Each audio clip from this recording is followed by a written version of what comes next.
Today I'm going to talk about a subject that I mean, a lot of us have, but we don't really talk about it. But I'm going to really talk about it, some topics. And it's called entertaining foolishness in relationships. Now, it don't have to be a relationship where it's family, where it's a man and a woman. It could be your work relationship, your school relationship, your friends relationships, even your partner relationship. So I'm going to go into some scenarios and stuff, and then I'm going to add my own little twist with some experience and stuff, and so that it'll give you an idea of what is entertaining relationship foolishness is. Now, I look at it, to me, it is foolishness is something that somebody want to put on you to change the course of what you're doing and how you're doing. I'm not saying that it's something that you doing good that brings about attention. I'm talking about some stuff that has a harmonious relationship, and then somebody want to come in and dibba dabba and all of that. So we're gonna talk about that. We're gonna really talk about that. First of all, I want to talk about. I'm gonna give you a good example. I know somebody that has children by a man, and she has a very harmonious relationship with this man. No sex involved. They talk. They go out to lunch. They talk about the kids. He goes to the PTA meeting. He goes to this. They're very active in their children's lives, and I respect it. I love stuff like that. And then she meets a guy, and then all of a sudden, he's telling her, look, you don't need to be doing all of that with that man. You don't need to be doing this with that man. And instead of him becoming a part of the family and kind of, accepting the man, that the ex is not a threat. He just, he's just coming in. It's all about the children. Well, the new person coming in is saying, hey, you know what? You don't need to be doing all of that. You must be sleeping with him. That's entertaining foolishness. When you see something like that happens, you know what? Cut him loose. Because, see, that's a major insecurity. And he's going to disrupt the harmony of the children and the relationship you have. See, a relationship where there's kids involved, it shouldn't be about, something like that. Or if he don't want the kids to see, even if he taking care of them, and he said, you know what, I don't want him coming over. He ain't got no reason to come over. I'm their daddy. No, you're not. No, you're not. They got a daddy. And if that man cannot understand that there's a relationship going that existed after y'all relationship, cut him loose. Just cut him loose. I don't care if you married or whatever. You should be able, the relationship, the children should know who their biological father is, whether their biological father want to help them or not. But bashing him and trying to deny him the right to see children, no, if you look at a lot of my videos, I'm not into that. I'm not into that. Let's take this right here. Now you dating. I'm going to tell you something. I know when I got friends that when they start dating a man, they don't go out no more. They don't want to do anything. They you can't call, girl, let me call you back. When my rule of thumb is that when you're in a relationship and your partner comes home or your husband or boyfriend comes home, you know what? You get off the phone. That's his time. That's his time. And I'm quick to do it. If I'm talking to my cousin, we can be in a heated debate about anything and laughing and giggling. Hey, so-and-so just walked in. All right, cuz, I'll call you later. That's it. That's respect. But at first she didn't understand it, but now she does. And when her partner comes in, hey, so-and-so just walked in the door. Okay, I'll call you later. That's respect. Foolishness is when you hear somebody say this. Girl, every time I call you, you don't even want to talk no more. Why you getting off the phone when he came in? Or him. Why you getting off the phone when I walked in? You explain it one time. Look, hey, I give you the respect. When you come in and I'm on the phone, that's your time. I give you the respect. If he start thinking or they start thinking that you cheating on them, red flag. Red flag. I ain't talking about the little pink one with the pinkish in there. I'm talking about the high red flag. That's it. And don't accept people being controlling as a means of love. It's not. It's not. It's totally different. Controlling and being,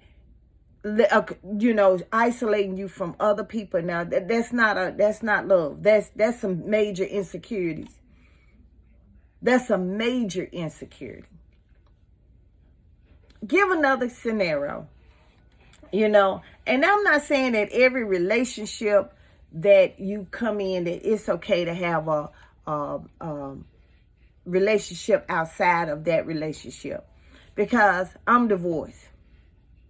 And the way my divorce went, I don't want to see him. I just know his name. He's benefiting off of me using that name, and I don't want to have nothing else to do with him. I think if I saw him in the street, I just, I act like he didn't exist.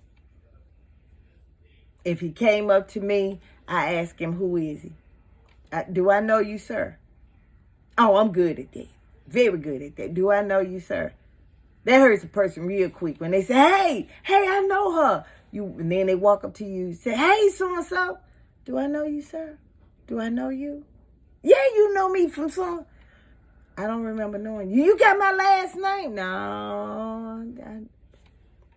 I was married to somebody else. I wasn't married to you. And I walk on off. If you want to hurt somebody, that's how you hurt somebody. That's how you hurt them. Act like you don't even know them. That lets you know that, what, that's a part of that was something that bad to you that you don't even want to remember. I don't even want to hear rumors about you. I don't even want to hear thoughts about you. I don't even want to dream about you. No. So you say, okay, well, I'm going to let that go. But anyway, that's entertaining foolishness.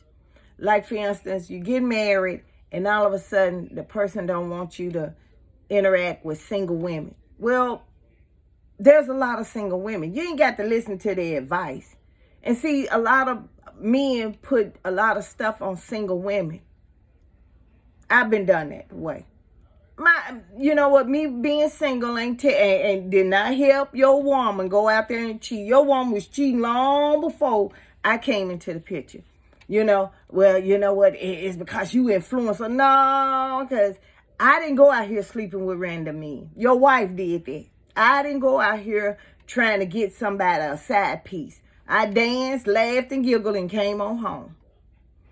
Your woman out here trying to pull in somebody. So don't blame me for that, whatever that went on, that's going on in your relationship or whatever it is.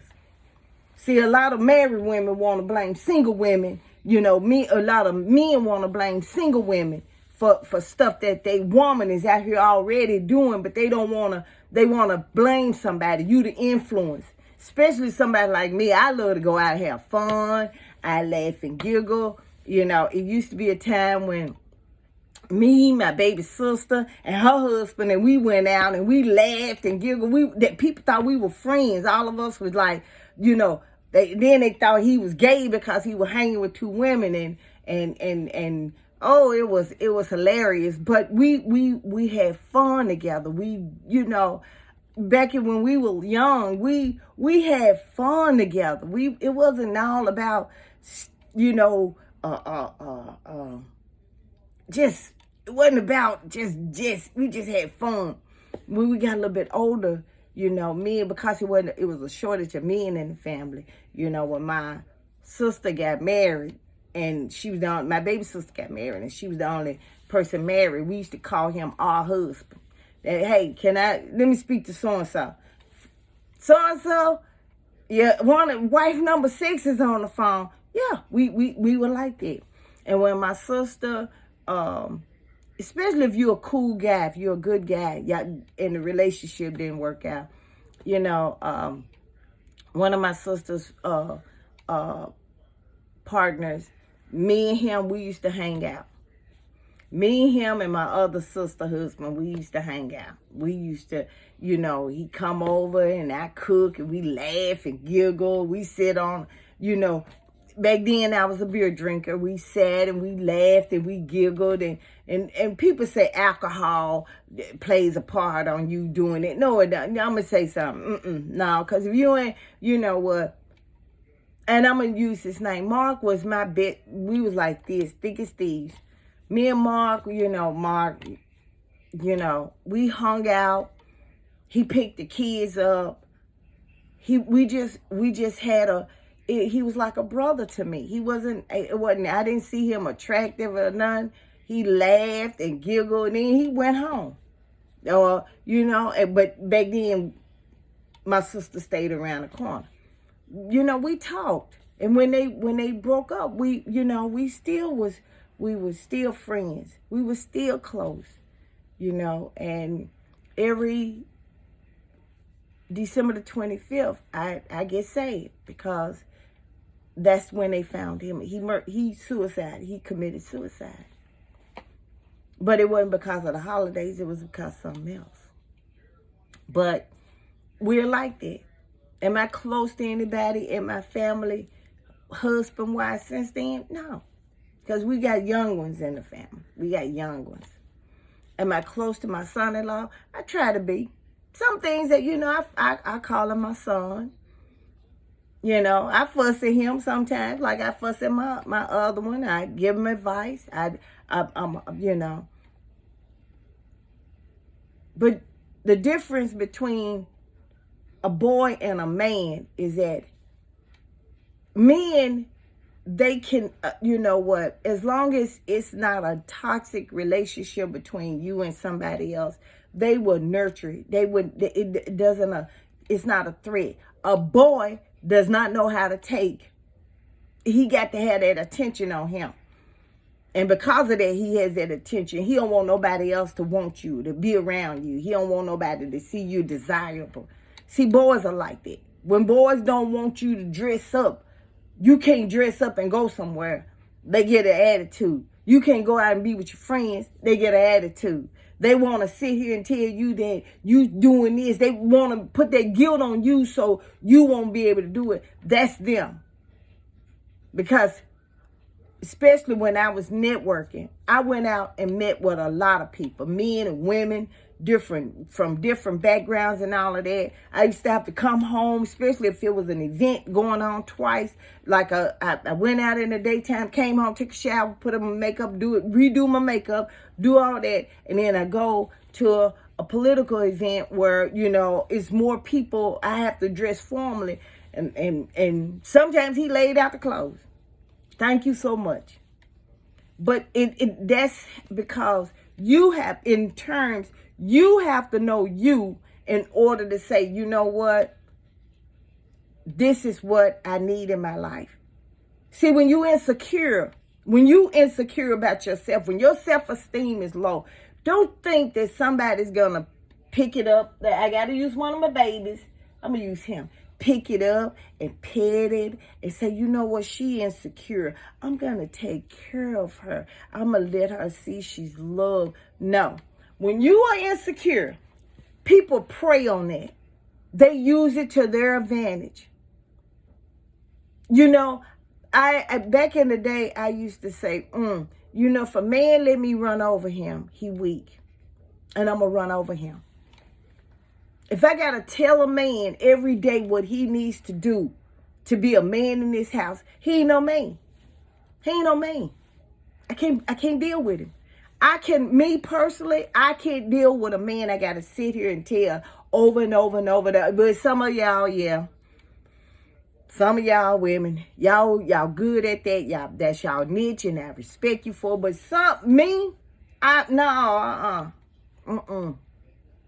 nah. And mine quick, I'll remind you. What you gonna do? You gonna do it or do I need to go do it? Mine is quick to say, you know what? Well, if you feel like you man enough to do it, go on out there and do it. But I've been with him a while. And I know that when I tell him or when I ask him, Hey, I need you to, could you do this? Yeah, I'll do it. He's a procrastinator. So I said, but he does it. I don't have to remind him. He used to have to tell me, look here, you ain't got to remind me. I'm a man. You ain't got to remind me. I'm a grown-ass man. You ain't got to remind me. Okay, shoot. Now I don't remind him. In fact, I don't even have to tell him. You know what? I noticed so-and-so, so-and-so. I need to go and take care of it. Okay. I leave it alone. I don't remind him.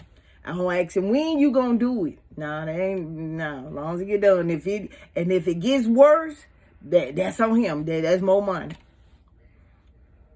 But then I'm good at documents. I'm good at preparing and drafting documents. And there's some things he'll say, you know what? I got this right here. With this right here, I need to be done. Okay, no problem. But see, I don't linger. Man, I get up and, hey, look, I had a letter ready for you by Wednesday. Today, Monday. Type it up. Hey, I need you to sign this. Wake up in the morning, I need you to read this and sign. Yeah, it's like I'm that assistant. I need you to get up and sign this.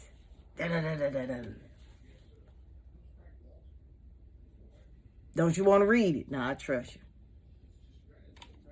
Okay. And I scan it, send it on his way. Send him, CC him in there. So he can't say I didn't get it. Yeah. But we had to, that is a communication of strength and value. Now, let's take a foolishness.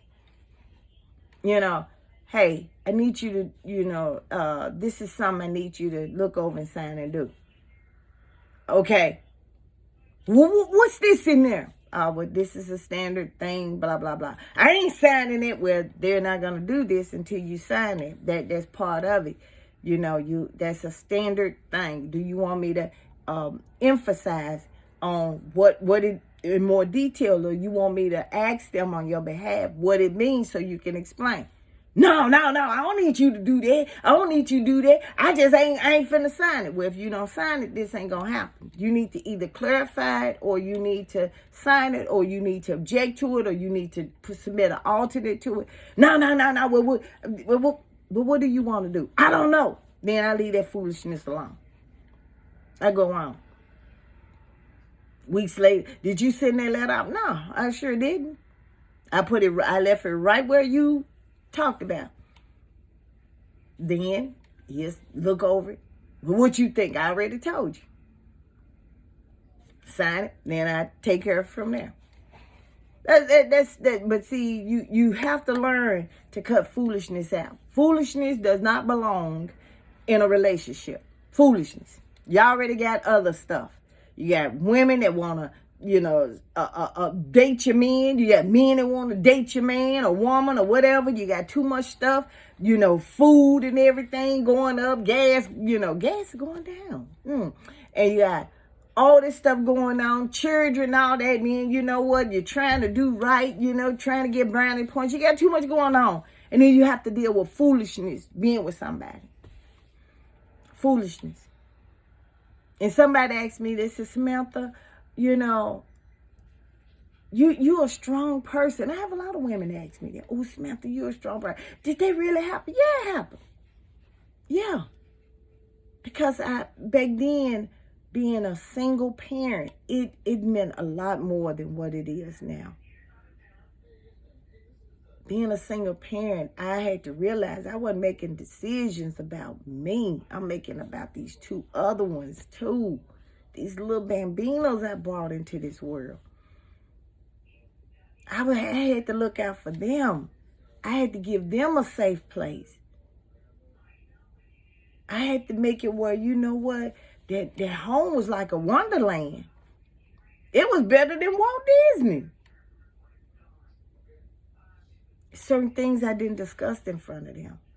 I didn't discuss things bad. No, I didn't discuss a lot of stuff around my church.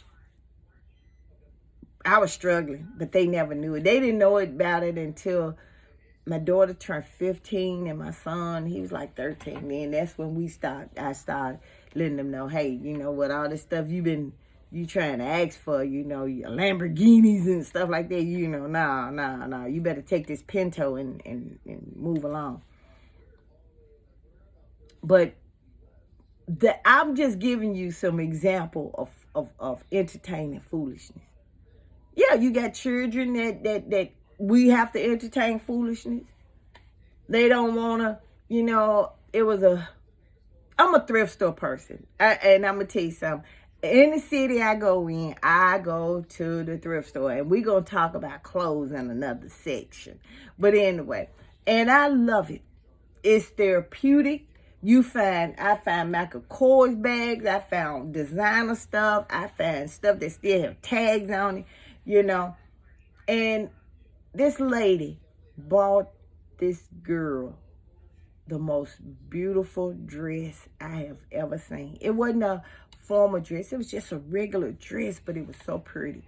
I think I would have bought it and probably gave it to my grandbabies, but it was a little bit too old for my grandbabies. It was just a little bit.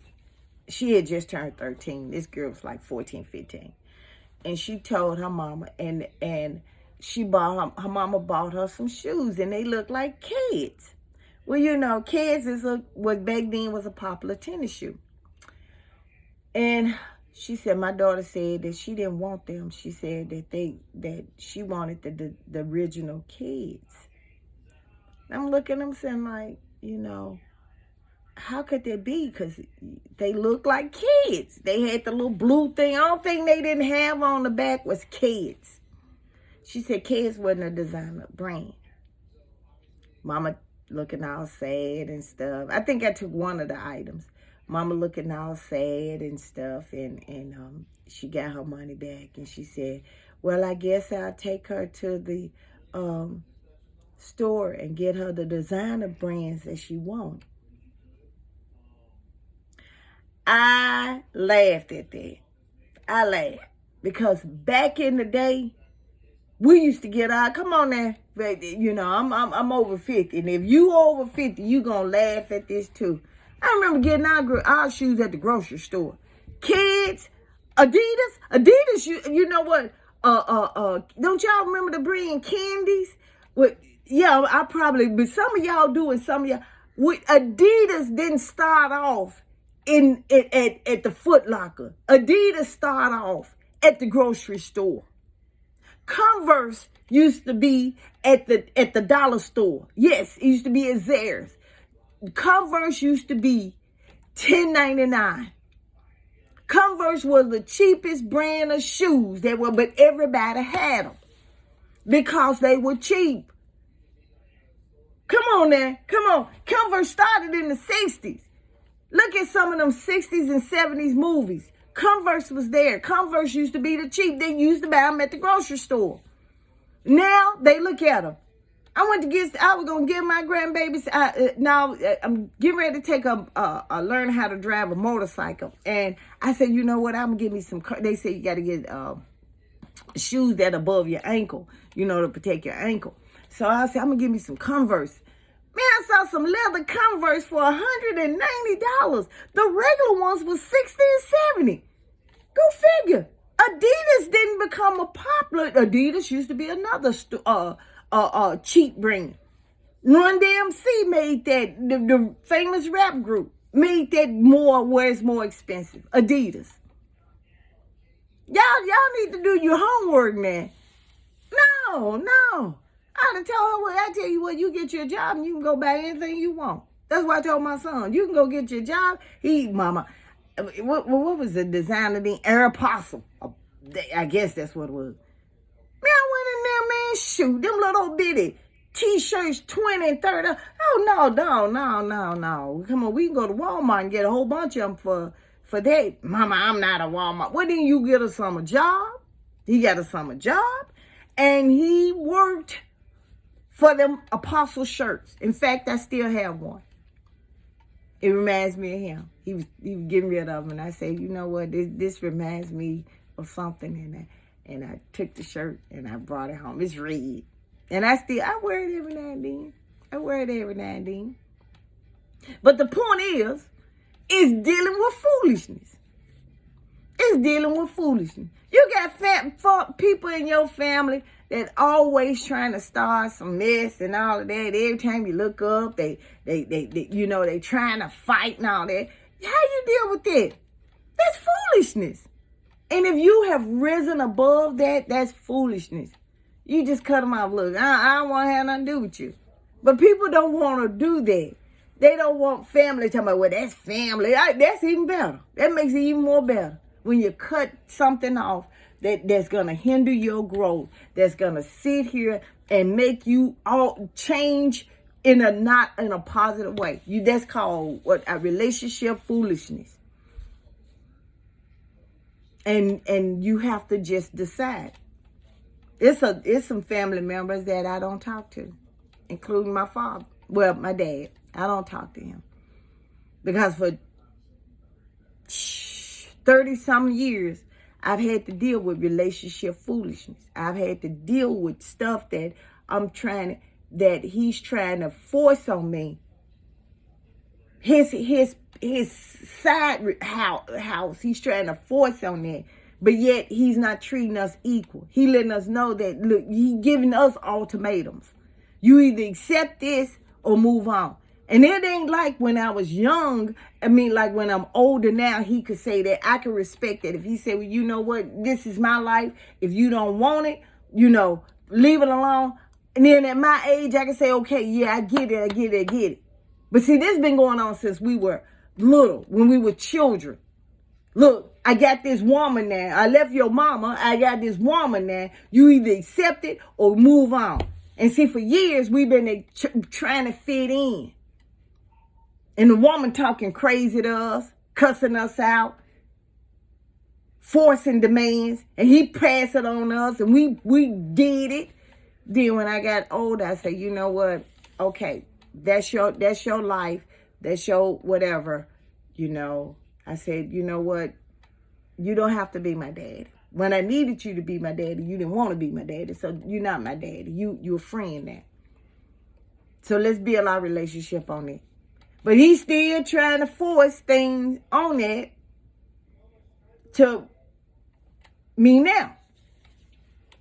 So I said, fine. I don't need neither one of it. I'll just cut that loose and move on. Now, some of my experience, life's journey, it's going to be hard. But this something that I had to do in order for me to be happy. In order for me to find my life, for me to find my purpose. And I had to let it go, and I had to let it go in peace. Because being angry at it ain't going to do no good. Being resentment toward it ain't going to do no good.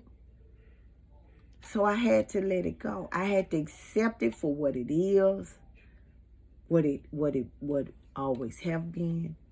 And then just because he had me doesn't mean that I'm not loved. I'm loved. Just because he didn't want to be with me don't mean that I'm not loved. Don't mean that I'm less of a person than I was back then. It just means that in his relationship, that's the ultimatum. That's the relationship foolishness that he wants to embark on me. And that as he was embarking on me, it made me sad because it's like you didn't want a relationship with me. Your love for me was conditional. So I had to decide. Did I want that conditional love, or did I just rather let it go? And I let it go. And I had to. And you know what people say, if anything happened to him, he's about 84, 85. If anything happened to him, would you cry? Yeah, I'll cry. I'll cry. But what am I crying for? I'm crying because he was a father or because he was a dad? I'm probably going to cry because I knew of him like I know everybody else. Or if they play, Amazing Grace somewhere and somebody sing it right. Yeah, I cry because I love that song. But that's how we have to get rid of Relationship foolishness. And I hope you like this. I hope you enjoy this. I hope you enjoy these conversations and stuff. And if you do, hit the like button and subscribe. Now, yeah, I'm telling you to subscribe so you can hear all these good things. Because you know what? Next year, you're going to be stronger than ever. Take care.